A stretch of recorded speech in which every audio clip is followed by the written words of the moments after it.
नमस्कार, आप देख रहे हैं बीटी न्यूज़ बिहार और मैं हूं पंकज भट्ट। पिछले 2 दिन से पटना में यानी बिहार की राजधानी में बड़ी हलचल दिख रही है और वो मसला क्या है कि उपेंद्र कुशवाहा का एक ट्वीट बिहार की राजनीति में भूचाल खड़ा कर दिया। आइए सबसे पहले हम जान लेते हैं कि कुशवाहा का ट्वीट में ऐसा क्या था जो इतनी हाय तौबा मची।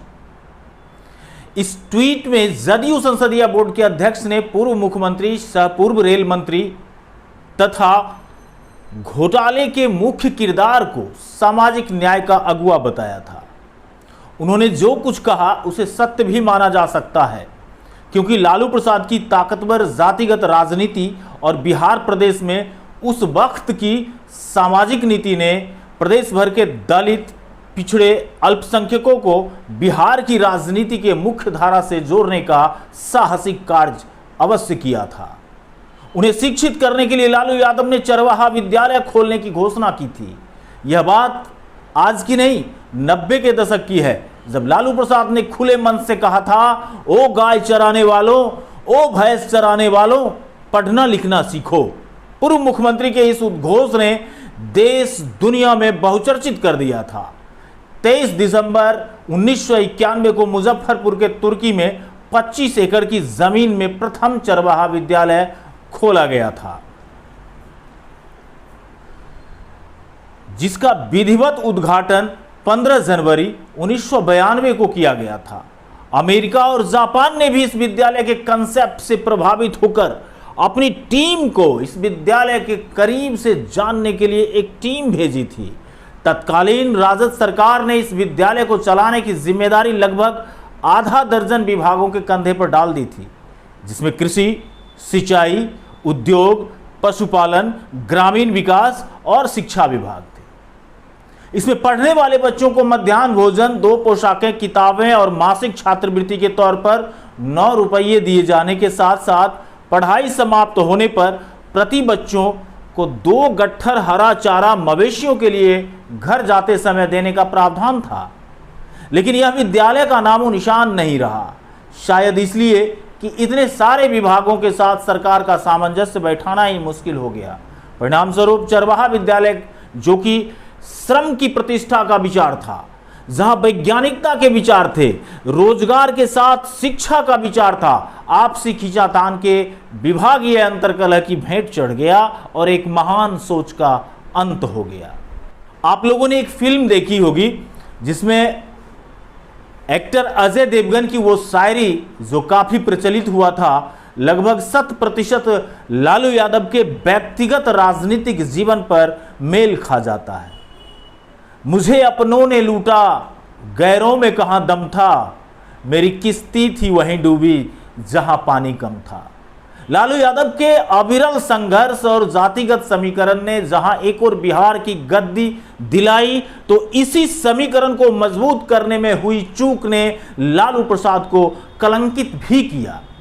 उनके राजनीतिक काल में कुछ एक घटनाएं उनके ही सगे संबंधियों के द्वारा, या आप कह सकते हैं कि उनके पार्टी के नेताओं के द्वारा, विधायक के द्वारा सत्ता के नशा में आकर दबंगता को बिहार की खूबसूरत संस्कृति को बखूबी बदनाम करने से तनिक भी परहेज नहीं किया था, जो किसी भी सूरत में प्रदेश और प्रदेशवासियों के माथे पर कलंक का टीका लग गया।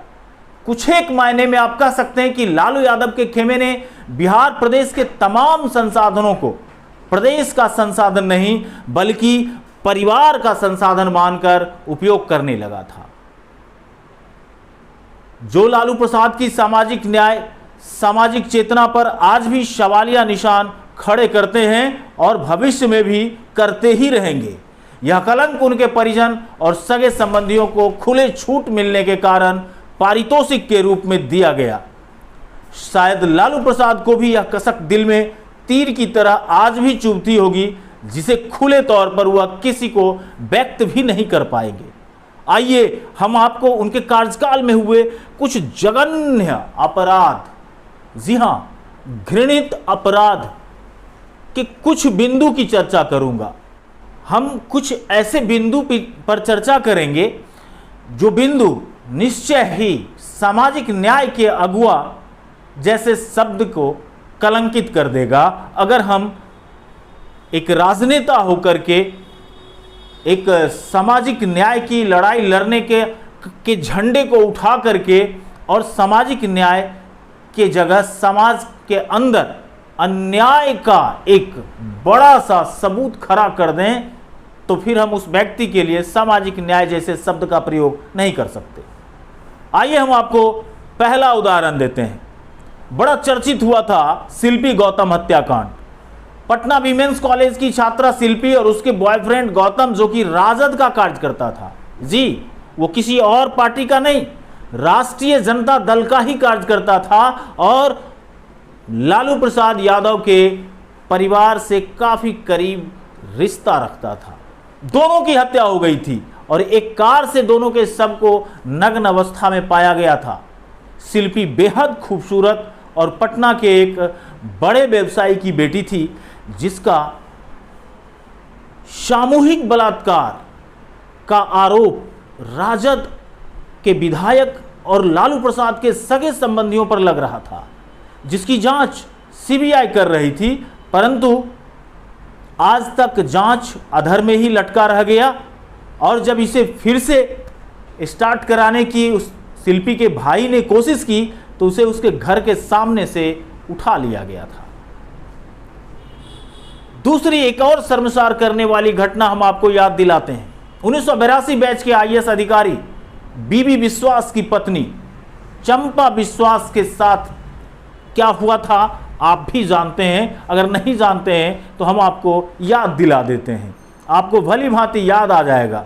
जी हाँ, ये वही आईएएस अधिकारी थे जिनकी पत्नी, जिनकी माँ, जिनकी भतीजी और जिनके यहाँ घर में काम करने वाली होम मेड के साथ रोजाना बलात्कार की घटना होना और इस घटना में राजद सुप्रीमो लालू यादव के करीबी का नाम आना भी उनके सामाजिक न्याय के अगुआ शब्द कहने पर लगभग प्रश्न चिन्ह तो खड़ा करता ही है। हमने आपके सामने वो तथ्य का सारांश सुनाया है, विस्तार से कहने की हिम्मत किसी के जुबान में नहीं हो सकती, क्योंकि यह अपराध तो वो है जो संज्ञान में आया है। कुकृत्य का ऐसा नंगा नृत्य जनसेवकों के द्वारा किया गया था जिसकी खुल्लम खुल्ला चर्चा करना मानवता, सामाजिकता और सामाजिक सद्भाव तथा सामाजिक उत्थान पर कलंक के साथ तमाम बहसी चरित्र चित्रण करना किसी मानवीय आत्मा के जुबान से बमुश्किल संभव है। दोस्तों, जिसके शासनकाल में आईएएस अधिकारी की पत्नी, मां, बहन, भतीजी, महिला सफाई कर्मी की इज्जत को तार तार कर रख दिया गया हो, उसे आप सामाजिक न्याय का अगुआ नहीं कह सकते। ये कभी नहीं मिटने वाला वो दाग था, लालू प्रसाद के राजनीतिक पराकाष्ठा के माथे पर लगा दिया गया था, उनके परिजनों के द्वारा लगाया गया था, जिसमें लालू प्रसाद कहीं से भी दोषी नहीं थे। आप उनकी सोच को समझ सकते हैं कि जो गाय चराने वाले, जो भैंस चराने वाले, जो समाज के सबसे अंतिम पायदान पर बैठे रहने वाले लोगों को राजनीति से जोड़ने का, शिक्षा से जोड़ने का, उनमें एक सामर्थ्य जगाने का काम किया था, इन तमाम तरह के उनके कर्म पर उनके सगे संबंधियों ने जो कलंक का टीका लगाया है, शायद यही वजह है कि उन्हें सामाजिक न्याय का अगुआ नहीं कहा जा सकता है। और मुझे लगता है कि इन्हीं तमाम बिंदुओं को लेकर के उपेंद्र कुशवाहा का वो ट्वीट राजनीतिक महकमे में हलचल पैदा कर दी। अब कहीं मत जाइएगा, बने रहिएगा बीडी न्यूज़ बिहार के साथ। मिलते हैं आपसे अगले वीडियो में, तब तक के लिए नमस्कार।